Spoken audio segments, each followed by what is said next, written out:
প্রথম বাচ্চা? আচ্ছা, কয় বছর পরে যেন কনসিভ হয়েছে?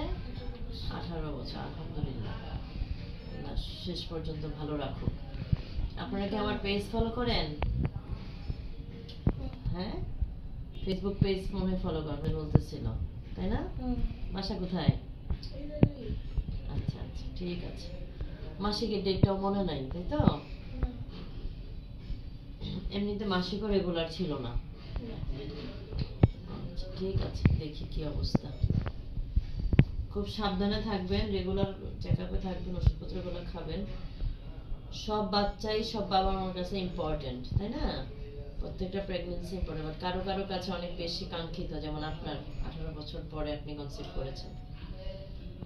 আলহামদুলিল্লাহ, আমারও ভালো লাগছে যে আপনার আল্ট্রাসাউন্ডটা আমি করতে পারতেছি। নড়াচড়া তো এখনো মনে হবে টের পান না, তাই না?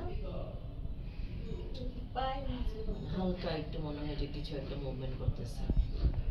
ঠিক আছে, আলহামদুলিল্লাহ মোটামুটি ভালোই আছে। ওজন আসছে 250 গ্রাম। হ্যাঁ, সমস্যা নাই, মোটামুটি ভালোই আছে।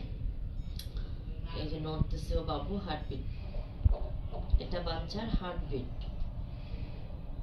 ঠিক আছে, হার্টবিট আলহামদুলিল্লাহ ভালো আছে। হার্টবিট আসছে 134, মানে মোটামুটি স্বাভাবিক যেটাকে বলে। বাচ্চাও ভালোই আছে, অপর হয়ে আছে। এই যে দেখেন, আপনার বাচ্চাকে যদি আপনাকে একটু দেখিয়ে দিই, যে তাকান আমার দিকে, এই যে দেখেন। হ্যাঁ, এই যেটা বাচ্চার মাথা, এটা ঘাড়, মানে একটু উপর হয়ে আছে আর কি। হ্যাঁ, এই যে এটা হচ্ছে ঘাড়, এটা হলো পিঠের মেরুদণ্ড, এদিকে মাথা, এদিকে পা। হামাগুড়ি দেয় যেভাবে বাচ্চারা, ঠিক এইভাবে ভাঁজ হয়ে আছে। ঠিক আছে, তো সবকিছু মিলায় মোটামুটি বাচ্চা ভালোই আছে। আর আপনার বাচ্চার